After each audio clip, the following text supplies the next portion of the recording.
questions from the studio audience? Yeah. What's it feel like to see your movie on the big screen? Not gonna be. Maybe. It's cool. I mean, Kathy and I are a little jaded only because we've shown it one other time on a giant screen down in Portland. We were at the Hollywood Theater a couple weeks ago, and then screen, Chris and Kelvin were about 60 or 80 feet tall. That really was freaky for both of us. But this is cool too. How about you, Doug? I do web videos, and so to see this, when I was here the other day testing out the disc and seeing this on the screen, oh, that's why people like to make movies. I get it now. So Pat, how did you guys come up with this idea of this meeting? Well, I originally wanted to do a film about Chris. And I had this idea of like just walking around Seattle, like, hey, you know, Chris Ester, what do you think of him? I don't know how that film turned out. I did it flat. And then when Kathy and I saw Calvin, we were like, wow, I'd really like to do something with Calvin. And I used to watch this show on the Independent Film Channel called Iconoclast, where they take two people, like maybe a famous chef, or maybe a songwriter, and have them sort of interview each other. So I shared that idea with Kathy, like, wouldn't it be cool to just have these two guys that have some things in common and some things not in common, and just have them talk to each other. So that's how the film came about. Could it have gone on longer? Did you cut a lot out? Yeah, there's about an hour. We wanted to cut more because... Oh, you thought that was too long? Well, we wanted to show it as a short, and we thought, like, you know, it should be 10 minutes technically to be a short, but they had so many good bits that left stuff in I there. know who told you that. Really? I read that somewhere online. But this is about an hour of continuous conversation, but this is much funnier. So now it's not a short or a long. It's yeah. And I think I cut on all the awkward parts and made Chris look a lot more belligerent than he actually is. Big old bear. You know, drama. So this was essentially an experiment, and I think it was a successful experiment. At what point in the process did you feel like it was a success, or have you? That's where Kathy and I differ. Kathy can speak first. Well, I think as far as Chris and Calvin and shining a light on those two, it's a total success, and whatever they did was brilliant. You know, I have my own low self-esteem that I won't bore you with, but you know, what they brought to the mix was exceptional. And you know, as a writer, I've been working with this concept of two characters kind of stuffed together in a situation and having to deal with each other, and watching these guys act it out in real life was really interesting for me. I thought it was a success after about the 30th time that we kept watching it in the apartment. We just kept on, like, in other words, it never stopped being funny. And by funny, I mean funny in a good way. Because, you know, a lot of times you do something that is kind of funny, and then after about the 30th time, you're like, oh my God, that's boring. And the fact that most of you laughed in the right places, you should applaud yourselves, because the Portland audience was absolutely humorless. Nobody laughed. And to me, it's meant to be funny. I guess what I like about it is most indie rock films are very sort of pretentious and reverential. And this has a couple of giggles in it. So, Calvin, do you see a new type of sound coming out among the all ages crowd? Like, you had Riot Girl, you had kind of noise, young boys band, anything happening. Do you see any new trends happening in terms of music that young people are making? No. I'm sure there are some. Or Chris. You know, I love the fabulous opening movie to it, because you guys did such a wonderful job. The editing. Combined with this film, the idea is Calvin and I are old all ages guys. Like, you know, my favorite shows are still matinee shows, still daylight shows on the weekend, going in and see 4 or 5 young bands. Calvin grew up through it, put on millions of shows himself, played millions of shows himself. And so the thing is that it matches really, really well aesthetically, and of course you have Calvin in there.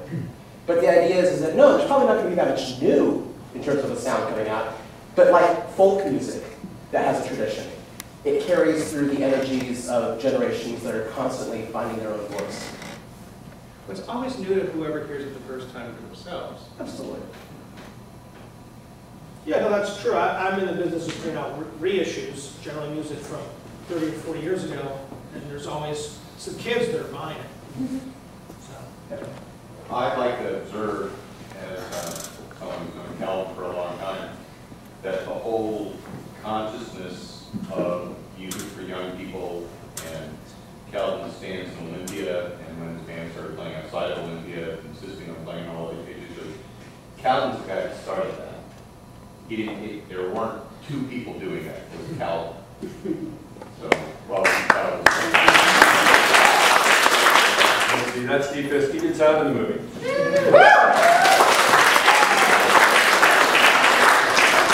Question up here. Okay. Nice guy in the red shirt. Have you been to a house show in the last year, or maybe in the last 5 years? What show? A house show, a show in a house. Like Oh, well, for folk musicians, yes, I've done the house shows that way. But see, I'm a naive innocent to this scene completely. I knew nothing about it 3 months ago, before I started filming. And that's been true of most of these documentaries I've done for Folklife. I mean, what do I know about Hindu Diwali celebrations, which I also did a story about, or Hawaiian voodoo dancing? So, in a way, this was as ethnographic to me as any of those. So my music scene is the whole, you know, is the folk music scene really. That's the stuff I mostly listen to. So the all ages thing, what impressed me was just the passion and the energy and the vibrancy of it. It was new to me. And to see that is what I got excited to try to document, and to document my own discovery of that. Yeah. Where else are you showing these films? We're going to be with Calvin in Olympia on Saturday, March 18th, whatever that Saturday is, 17th, 18th. 17th, and the film will play, and then Calvin's band, the High Dwellers, are going to play, and I think some other acts. So Olympia on the 17th. And my stuff will be, this will be on the Folklife website, when, Kelly? Next week. Next week? Okay, next week. Northwest Stories. On the Northwest Folklife site. Yeah, we should thank Folklife for bringing your film to our attention.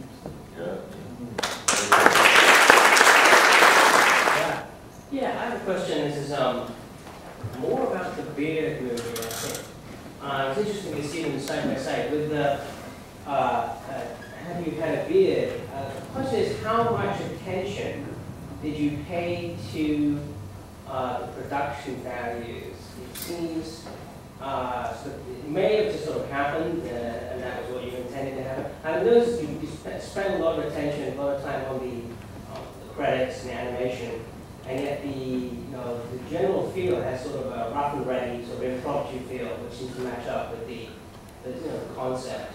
I was wondering how much of that just happened and it's on the screen because that's the way it came together, or did you consciously think about let's not have any sort of flash cuts and just because it's shot on nice gear by the look of the picture. So can you talk about the production value side? Well, I think we're first-time filmmakers, so the editing is what it is. Okay. And it's very rough. It's very crude. It's just very crude cuts trying to tell a story. And basically what we could cobble together with what we had at hand. Which feels like a perfect aesthetic for the kind of for Calvin's record label, for the music that he's interested in producing, and also for a lot of all ages music. Well, the zine that I'm reading from that got anthologized in the book was a personal zine. It was put out for like 100 people. Should never have been put into a book. When they asked me to put it in a book, I was like, no, I should just totally try it. But I'm like, that's $150, whatever. And so they printed it, and I was like, well, yeah, wait, I'm in a book. What the fuck, And it's a cobbled together personal zine, what they call zine.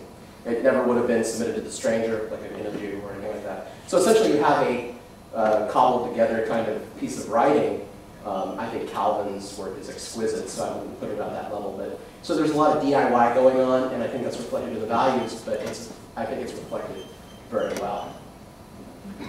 And how much money were you paid to appear in this film? The budget for this movie was $100. What about the animation in it? Well, Calvin sings that Heidi did all Yeah, that? Heidi drew Was that an the afterthought? graphics, and we had a lot more animation that we were going to do, but it started feeling like, you know, that hee-haw thing where the... And I didn't want to do that to Calvin, so I had to take it out even though the lines were good. So- Hey, Rachel. You know, that is you, by the way. Say that. Someone else had a question. There's a question up front here. Yeah. Yeah, I had a question for the filmmakers. I like the concept of, you know, the two strong personalities interviewing each other. I think it would be a really cool thing to continue. I'd love to see like a series of these of Washington personalities. Well, Kathy and I have spent several hours like going through lists of names of Seattle personalities, sort of in the art world or the music world. And so yeah, we would potentially like to do more of these, maybe change up the format a little bit, but yeah, thank you. That's definitely something we want to continue. It's a parlor game between the two of us. And do you have any ideas yourself? I think we should put you guys in the movie. I have a suggestion. I'd like to see Chris Estes paired up with Dale Chu.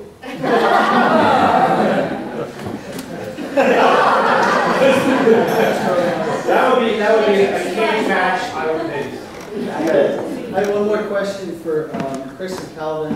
How did you prepare for the other guy? Did you check each other out at all? Did you get some questions ready for the other? How did you prepare? We did. Really? We can't even. How do you know? What's that what Calvin did? What's that? How do you know what Calvin did to prepare for you? I don't. Well, this took place, what you saw took place at the Columbia City Theater, which is up the road a piece. And when I got there, you guys were already there. Can't remember. Yeah, we came, I got there, and then I was like, wait a minute. I need to get my hair cut. So I went next door to the barber shop, got my hair cut. And then I felt like I was ready. You didn't do that for me. No.